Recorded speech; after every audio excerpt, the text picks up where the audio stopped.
ನಮಸ್ತೆ. ಹಲ್ಮಿಡಿ ಸಂದೇಶಕ್ಕೆ ಸ್ವಾಗತ.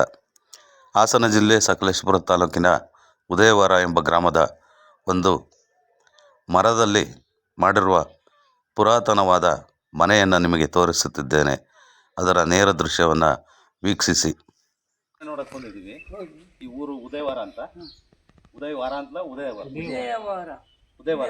ಉದಯವಾರ ಹಾಗಂತ ಹೆಸರು ಇಟ್ಟು ಇದೊಂದು ಮನೆ ಮಾಡಿ ಸ್ಥಾಪನೆ ಮಾಡ್ರ ಅಂತ ಒಂದು ರಾಜಮನೆತನದ ಥರ ಪಾಳೆಗಾರರ ಮನೆತನ ಅಂತ ಕೇಳ್ಪಟ್ಟಿದ್ವಿ. ಹಂಗಾಗಿ ನಿಮ್ಮನ್ನ ನೋಡಕ್ ಬಂದಿದ್ವಿ. ಇದ್ರ ಬಗ್ಗೆ ಒಂಚೂರು ಮಾಹಿತಿ ಹೇಳ್ಬೇಕಾಗತ್ತ. ಅಂದರೆ ನಾವು ಪಾಳೆಗಾರರು ಅಂದರೆ ನಾವು ಹಿಂದೆ ನಾವು ಹೈದರಾಬಾದ್ನಿಂದ ಇಲ್ಲಿ ಬಂದು ತರಗ್ ಗುಡಿಸಿ ಮನೆ ಕಟ್ಟಿದ್ವಿ. ಮನೆ ಅಂದರೆ ಆಯ್ತು. ಮೂಲ ನಿವಾಸಿಗಳು ಅಂದ್ರೆ ನಾವೇ ಸರ್. ಇದೊಂಚೂರು ಇದೆಲ್ಲ ವಿವರಿಸಿ ಹೇಳ್ತಾರೆ. ನೋಡಿ ಸರ್, ಇದು 1 ಎಕರೆ 33 ಗುಂಟೆ ಮನೆ ಸರ್. ಇದು ಈ ಮನೆ ಆಯ 1 ಎಕರೆ 33 ಗುಂಟೆಯಲ್ಲಿ ಮನೆ ಕಟ್ಟಿದ್ದಾರೆ. ಅವಾಗ ನಮ್ಮದು ಪಾಳ್ಯಗಾರಸ್ ಅಂತ ಈ ಊರಿನಲ್ಲಿ ಯಾರೂ ಇರಲಿಲ್ಲ ಜನ. ಈ ಊರಿಗೆ ಬಂದು ಮನೆ ಕಟ್ಟಿ ಊರು ಮಾಡಿದವರು ಇದೇ ದೊಡ್ಡ ಮನೆಯವರು.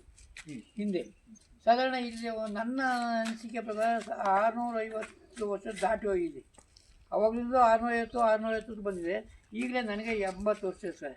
ಅದರಿಂದ ಒಂದು ಇನ್ಕ್ಲೂಡಿಂಗ್ ಒಂದು 680 ವರ್ಷ ಇರ್ಬೋದು. ಒಂದು ಎಷ್ಟು ಇವರು ಯಾರು? ಇವರು ನನ್ನ ಮೊಮ್ಮಕ್ಕಳು. ಹೌದು ಸರ್. ಈ ತಲೆಮಾರು 8ನೇ ತಲೆಮಾರು. ಇವರು 8ನೇ ತಲೆಮಾರಿನ ಮಕ್ಕಳು. ಏನು ಹೆಸರು ನಿಮ್ದು? ಹಾಸಿನಿ. ನಿಮ್ಮ ಹೆಸರು? ನೀವಿಬ್ರಾ? ಇಲ್ಲ, 3 ಜನ ಸರ್. ಒಬ್ಬರು ಅವರು ಕಾಲೇಜಲ್ಲಿ ಸ್ಟಡಿ ಮಾಡ್ತಾರೆ. ದೊಡ್ಡವರು? ಇವ್ರು ಅಲ್ಲ, ಅವ್ರು ದೊಡ್ಡವರು. 2ನೇರು 3ನೇರು ನನ್ನ ಮೊಮ್ಮಕ್ಕಳು ಇವರು. ನಿಮ್ಮ ಮಗನ ಹೆಸರೇನು? ಸರ್ ಕಾರ್ತಿಕ್ ಕೌಶಿಕ್ ಅಂತೇಳಿ. ಅವ್ರು 2 ಜನ ಬೆಂಗಳೂರಿನಲ್ಲಿ. ಆಯ್ತು ಸರ್. ಈ ಯಾಕೆ ಎಲ್ಲಿಂದ ಯಾರು ಎಷ್ಟು ತಲೆಮಾರು ಅಲ್ಲಿಂದ ಬನ್ನಿ. ಆಮೇಲೆ ನಿಮ್ಮ ಹೆಸರು? ನನ್ನ ಹೆಸರು ಚಂದ್ರಶೇಖರ್ ಅಂತ. ಈ ಮನೆ ವಿಶೇಷ ಏನು ಅಂತೇಳಿ ನೋಡಕ್ ಬಂದಿದ್ದೀವಿ. ಉದಯವಾರದವ್ರ ಮನೆ ನೋಡು ಅಂತ ಒಂದು ಮಾತಿದೆ. ಅಲ್ಲ, ಉದಯವಾರ ಅದು ಒಂದು ಗಾದೆ ಇದೆ. ಉದಯವಾರದ ಮನೆ ನೋಡು, ಉತ್ತೋಳು ಬಾವಿ ನೋಡು ಅಂತ. ಉತ್ತೋಳು 1.25 ಎಕರೆ ಬಾವಿ ಈಗಲೂ ಇದೆ. ಕಲ್ಲಿಂದು ಬಾವಿ ಇದೇ ಊರಲ್ಲ? ಇಲ್ಲಿಂದ ಒಂದು 8 ಕಿಲೋಮೀಟರ್ ಆಗುತ್ತೆ. ಬಟ್ ಅದನ್ನೆಲ್ಲ ಕಂಪ್ನಿ ತೋಟದಲ್ಲಿ ಮುಚ್ಚಿ ಹಾಕಿ ಏನೇನೋ ಮಾಡ್ಕೊಂಡಿದ್ದಾರೆ. ಬಟ್ ಅದ್ರ ಬಗ್ಗೆ ನಮ್ಗೆ ಅಷ್ಟು ಮಾಹಿತಿ ಇಲ್ಲ. ಅದು ಇರೋದಂತೂ ಗ್ಯಾರಂಟಿ. ಇದು ಕಲ್ಯಾಣಿ ಅದನ್ನ ಶಿಥಿಲ ಮಾಡಿದ್ದಾರೆ. ಅದು ಇಲ್ಲಾದ್ರೂ ಸ್ವಲ್ಪ ಇಷ್ಟು ನೋಡೋಕ್ಕಿಲ್ಲ. ಅದೇನೋ ಶಿಥಿಲ ಮಾಡಿ ಎಲ್ಲ ಮುಚ್ಚಿದ್ದಾರೆ. ಈ ಮನೆ ಯಾವ ಕಾಲದಲ್ಲಿ ನಿರ್ಮಾಣ ಆಯ್ತು ಅಂತ ನಿಮ್ಗೆ? ಸ್ವಾಮಿ, ನಮಗೆ ತಿಳುವಳಿಕೆ ಬಂದಾಗ 1710 ಅಂತ ದೇವಸ್ಥಾನಕ್ಕೆ ಹಾಕಿದ್ದಾರೆ.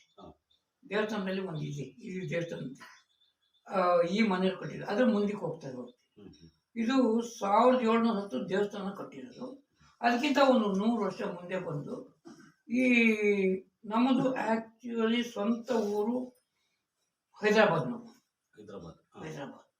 ಹೈದರಾಬಾದ್ನಲ್ಲಿ ನಿಜಾಮರಿಗೂ ಪಾಳ್ಯಗಾರಿಗೂ ಕ್ಲಾಶ್ ಆಗಿ ಅವರು ಬಲಿಷ್ಠ ಆದ್ರಿಂದ ಅವರು ಅಲ್ಲೇ ಉಳ್ಕೊಂಡ್ರು.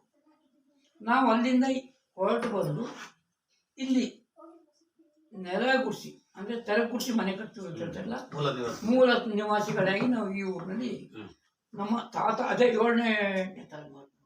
ನಮ್ಮ ಈಗ ನನ್ನ 7ನೇ ತಲೆಮಾರು, ನಮ್ಮ ಮಕ್ಕಳು 8ನೇ ತಲೆಮಾರಿನ ಮಕ್ಕಳು.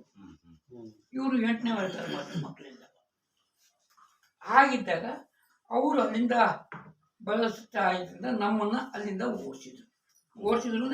ನಾವು ಅವ್ರ ಕಾಡು ತಲೆ ಇಲ್ಲಿ ಬಂದು ಇಲ್ಲಿ ತೆರವು ಕೂರಿಸಿ ಮನೆ ಮಾಡಿ ಜಮೀನು ಮಾಡಿ ಪ್ರತಿಯೊಂದು ಒಕ್ಕಲೂ ಈ ಊರಿನಲ್ಲಿ ಇಟ್ಟವರು. ಈ ದೊಡ್ಡ ಮನೆ ಊರಿಂದ ಸೃಷ್ಟಿ ಮಾಡಿದರೆ ದೊಡ್ಡ ಮನೆಯವರು. ಸಕಲೇಶಪುರ ತಾಲೂಕು, ಹಾಸನ ಜಿಲ್ಲೆಯಲ್ಲೂ ಉದಯವಾರ.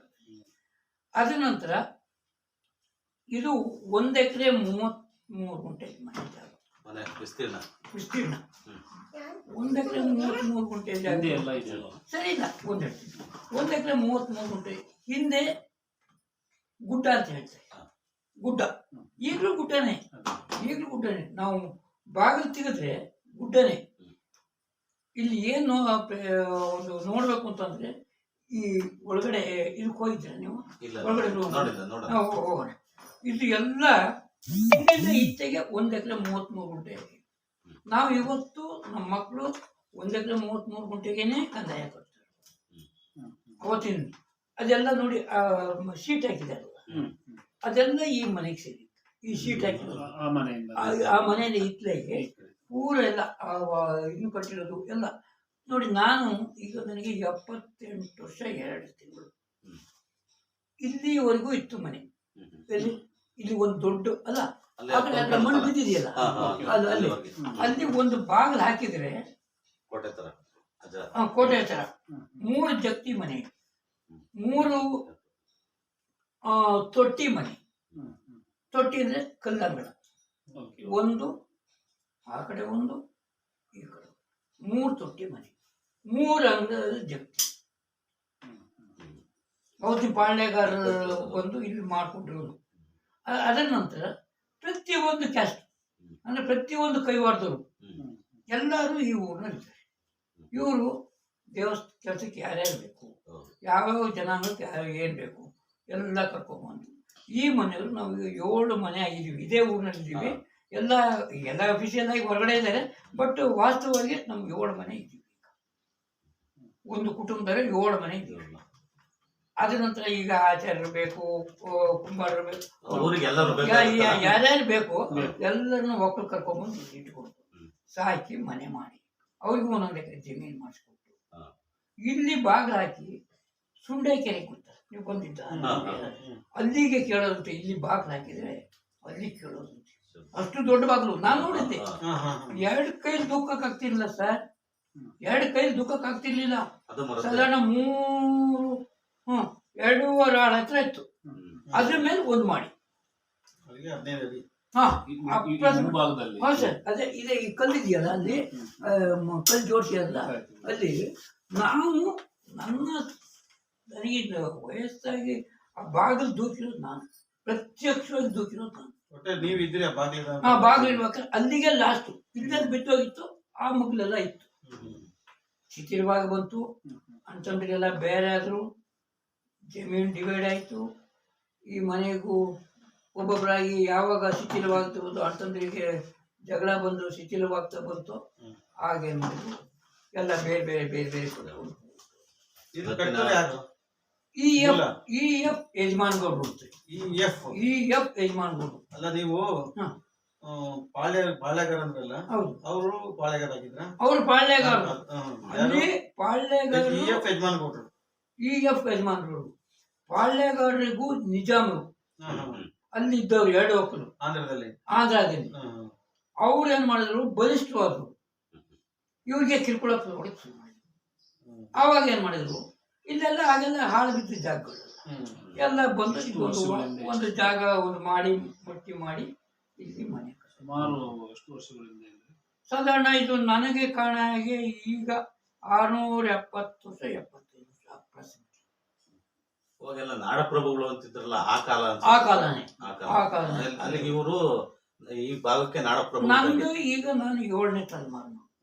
ಅಲ್ಲಿಗೆ ಒಂದು ಹಿಂದಿನ ಬಾರಿ ಪ್ರಭುಗಳ ಕಾಲ ಈ ನಾಡಿಗೆ ಒಬ್ಬರನ್ನ ನಾಡಪ್ರಭು ಅಂತ ಮಾಡೋದು.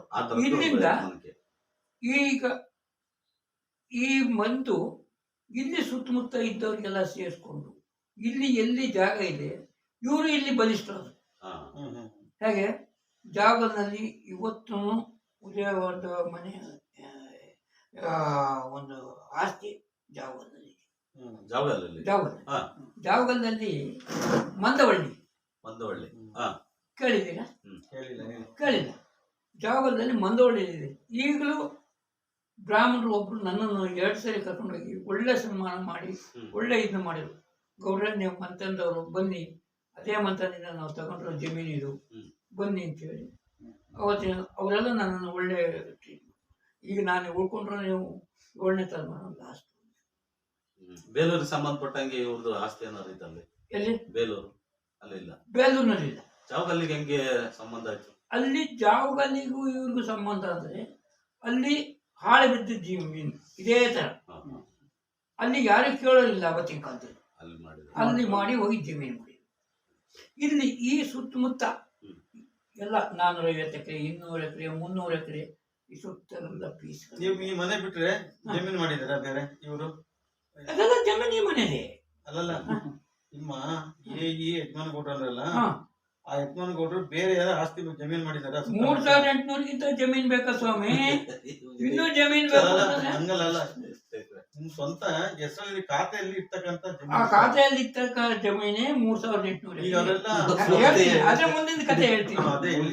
ಹೇಳ್ತೀನಿ. ಆಗ ಏನಾಯ್ತು ಅಂದ್ರೆ ಹಾ. ಅಂತಂದ್ರೆ 4 ಜನ ನಾವು ಹಾ. ಅಂತಂದ್ರಿಗೆ ಅವತ್ತಿನ ಕಾಲದಲ್ಲಿ ಉಳುವವನಿಗೆ ಭೂಮಿ ಜಾಸ್ತಿ ದೇವರಾಜರ್ಸು ಕಾಲದಲ್ಲಿ ಅವಾಗ ಇವರು ಬಲಿಷ್ಠ ಇದ್ದವರು ತಗ್ಗಿಸ್ತಿತ್ತು.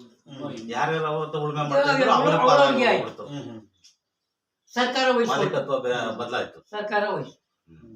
ಎಷ್ಟು ಜಾಗ ಸರ್ಕಾರದಲ್ಲಿ ಈ ಮುತ್ತಪ್ಪ ಹೆಸರು ಕೇಳಿದಿಲ್ಲ. ಅವ್ರು ಬಂದ್ರು, ಇದೇ ನೀವು ಸುಳ್ಳು ನಿಜ ಹೇಳ್ತೀವಿ. ಇಲ್ಲಿಗೆ ಬಂದ್ರು. ಈ ಮನೆ ಯಜಮಾನ ಸ್ವಾಮಿ ನಿಮ್ಮದು ಜಾಗದಲ್ಲಿ ಜಮೀನು. ಓ ಸ್ವಾಮಿ ಇದೇ ಯಾರ್ಯಾರೋ ಮಾಡ್ಕೊಂಡಿರೋ ಬರೋದು. ಸ್ವಾಮಿ ಹಂಗನ್ಬೇಡಿ, ನಾವು ಕೊಡಿಸ್ತೀವಿ, ನಿಮ್ಗೆ ಏನ್ ಬೇಕೋ ನಾವು ಕೊಡಿಸ್ತೀವಿ, ಬನ್ನಿ. ಮುತ್ತಪ್ಪಣಿ ಸತ್ತೋಗಿದ್ದಾರೆ, ಅದಕ್ಕೆ ಬೇರೆ. ಆಗ ಬಂದು ಇದೇ ಮೆಟೀರಿಯಲ್ ಅಂತಂದು ಎಲ್ಲ ಪರಿಚಯ ಮಾಡ್ಕೊಂಡು ಬನ್ನಿ. ಅವ್ರಿಗೆಲ್ಲ ಸ್ವಲ್ಪ ಕಿರ್ಕೊಳ ಕೊಟ್ರೆ ಅಷ್ಟೇ ಕೊಡ್ತಾರೆ. ಅರ್ಧ ಹಂಚ್ಕೊಂಡು ನಾವು ಮುಂದೆ ಮಾತಾಡಿದ್ವಿ ಸರ್, ನಾವು ಇವತ್ತು ಈ ಮಟ್ಟದಲ್ಲಿ ಇದೀವಿ ಅಂತೇಳಿ ಇನ್ನೊಂದು ಮನೆ ಹಾಳು ಮಾಡಕ್ಕೆ ನಾವು ಹಿಂದೆ ಎಷ್ಟೋ ಮನೆ ಹಾಳು ಮಾಡಿರ್ಬೋದು. ಇವರು ಈ ಮಟ್ಟಕ್ಕೆ ಬಂದಿದ್ವಿ, ಈಗಲೂ ನಾವು ಹಾಳು ಮಾಡಕ್ಕೆ ಬರ್ತೀವಿ. ದಯವಿಟ್ಟು ನೀವು ಇಲ್ಲ ಸ್ವಾಮಿ, ದಯವಿಟ್ಟು ನೀವು ಬನ್ನಿ ಬನ್ನಿ. ಈಗ ಎಷ್ಟು ಆಸ್ತಿ ಇದೆ ನಿಮ್ಗೆ ಈಗ ಉಳಿದಿರೋದು? ಈ ಮನೆಯಾಗಿ ಉಳಿದಿರೋದು ಎಲ್ಲ ನಿರ್ಮೂಲ ಆಗಿದೆ. ಈಗೆಲ್ಲ ಹೊಸ್ತಾಗಿ ಮಕ್ಕಳೆಲ್ಲ ಮಾಡ್ಕೊಂಡಿರೋದು ಜಮೀನು. ಒಬ್ಬೊಬ್ಬ 20-25 ಎಕರೆ ಈ ತರ ಈಚಿಗೆ ಮಾಡ್ಕೊಂಡಿರೋದು. ಮೂಲತಃ ಜಮೀನು ಎಲ್ಲೂ ಇಲ್ಲ ನಮ್ಗೆ, ಎಲ್ಲ ಹೋಯ್ತು. ಉಳುವವನಿಗೆ ಭೂಮಿ ಹೋಯ್ತು, ಎಲ್ಲ ಸರ್ಕಾರ ಕಿತ್ಕೊಂಡು ಅವಾಗೆಲ್ಲ ಕಾನೂನಿಂದ ತುಂಬಾ ಜನಕ್ಕೆ ಆಯ್ತಂದ್ರೆ ನಾನು ನೋಡಿದ್ರೆ ಇಲ್ಲಿ ಒಂದು